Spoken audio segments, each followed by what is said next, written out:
Wake up!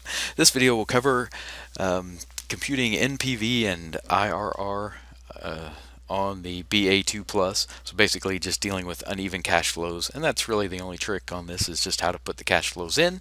So you can see on the right part of this the screen, you can see that was my quiz 10 that I gave.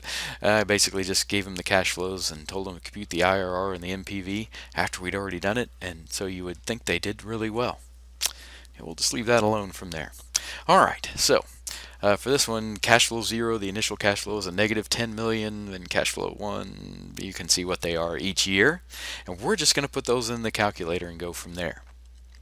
Alright, now, what you do to do that is to put uneven cash flows in, start with the CF key.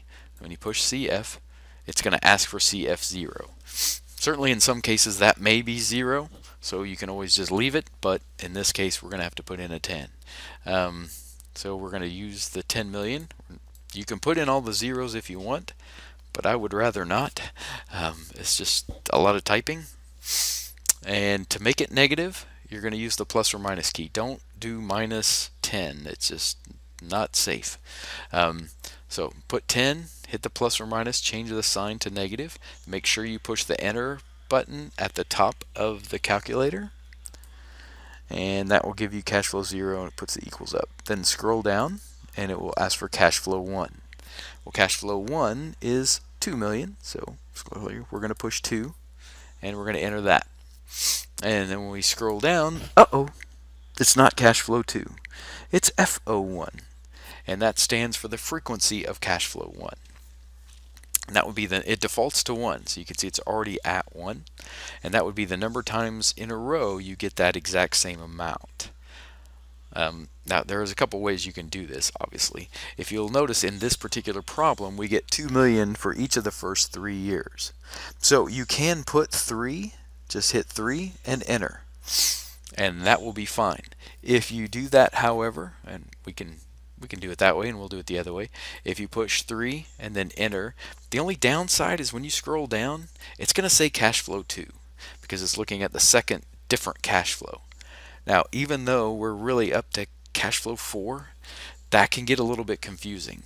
Now, this is not the way I would recommend doing it, but we'll go ahead and do it.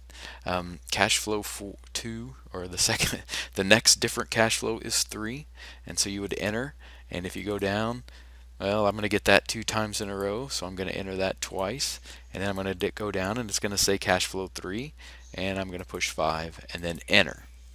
Okay, after you do all that, you've put the cash flows in, you would push IRR and then ask it to compute, and there'll be a little bit of a lag, and you get 14.79, and that is a percent. It's a percentage the way it comes out, just like the regular time value calculations. Then to compute the NPV, you just push the NPV button. It is going to ask you for the interest rate, and so you're going to put in this problem it was 12, so it's 12%. It goes in as 12 again, and then you would hit enter, and when you scroll down it's going to show you nothing, so you tell it to compute, and it says compute up there, and you'll get the 0.945 million, or 945,000. Okay, that's one way to do it. I really don't like that way, which is probably why I did it first, because I like to leave you hanging on. So to clear all this out, you have to be in the cash flow menu. The second clear TVM does not work. You have to push cash flow first, and then you do second, and then all the way at the bottom clear work, and that's what gets rid of that, and that will wipe all those out, and you want to make sure you do that. Okay, how would I recommend doing it? Just skipping the frequencies. So for cash flow 0, we're going to do 10, negative, enter, down. Cash flow 1 is 2, enter, down, down. To cash flow 2 is 2, enter, down, skip over the frequency. So basically, enter the cash flow, go down twice. So cash flow 3 is also 2, enter, down, down. Cash flow 4 is 3, enter, down, down. Wait a minute. Let's go back up. Oh, yeah, I got cash flow 4. Okay. Cash flow 5 is also 3. So enter, down, down. And cash flow 6 is 5. And we'll enter that. One of the big advantages of the TI is that you can go back and see exactly what you've put in. So you're like, did I get all the frequencies right?